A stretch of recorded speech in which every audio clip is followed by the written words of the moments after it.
Why don't people value Bitcoin?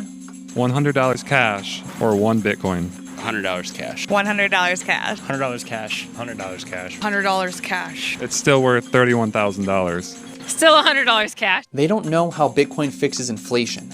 I learned that 40 out of 68 full-time firefighters here have to work at least a second job, though they say a generation ago, a firefighting income could support your family.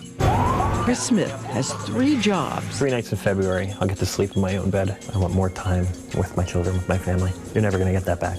The houses in Guelph a year ago were $400,000, $500,000. Now they're like $600,000 to $800,000 a year later? How does that happen? The average down payment for a home in Toronto would take nearly a quarter century for a household making $180,000 a year to save. I owe $118,000 in student loans. It was just explained to us as everybody has student loans and this is just something you do to get ahead in life. I really didn't understand the magnitude of them until I graduated. Patricia Rizzo took out 7 Parent Plus loans over 8 semesters to get her daughter Emily Rizzo through Skidmore College. Would your daughter have been able to go to school without the Parent Plus loan? No. They don't know how Bitcoin fixes corruption. Canola oil and all of these things, they're industrial waste. They've just been normalized as food because all over the world, doctors and nutritionists start telling you, well, this is low fat and it's better than animal fat. Governments are, first of all, telling people to eat the cheap stuff. They're heavily subsidizing the cheap stuff producers, and they're trying to force people to eat all of this industrial junk. The average life expectancy for Americans fell in both 2020 and now in 2021.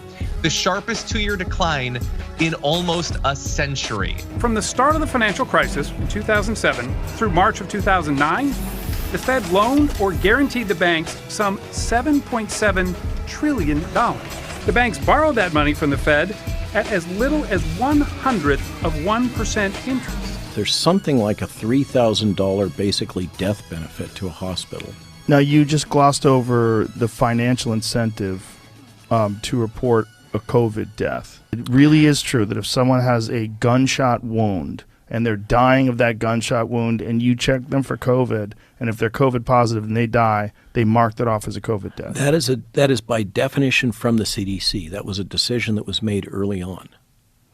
That seems insane. The data have been so thoroughly manipulated that it's hard for any of us to make sense out of it. They don't know how Bitcoin fixes censorship.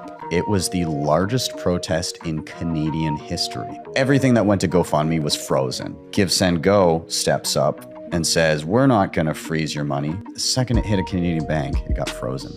Canadians were getting bank accounts frozen. We woke up the morning after the Emergencies Act came into force to discover that we no longer had access to our bank accounts. You can't pay your bills, you can't pay your rent, you can't pay your phone bill, you can't put gas in the car, you can't buy any food, and that one man, by the stroke of a pen, has taken all of that away from you. Well, it's enough to make you think about breaking up with your country. Let's put it that way. Go to Ghana, go to Nigeria, talk to the people there, ask them about their problems with money. If you're going to send money from one country to the country next door, it's a nightmare, even for corporations. You know, places like Nigeria and Egypt are money prisons. You cannot get money out of those countries. Ethiopia is the same. Well, Nigeria, if you get a debit card, you can spend money online with it, but they limit you to $100 a month. They don't know Bitcoin is the only way out of this nightmare.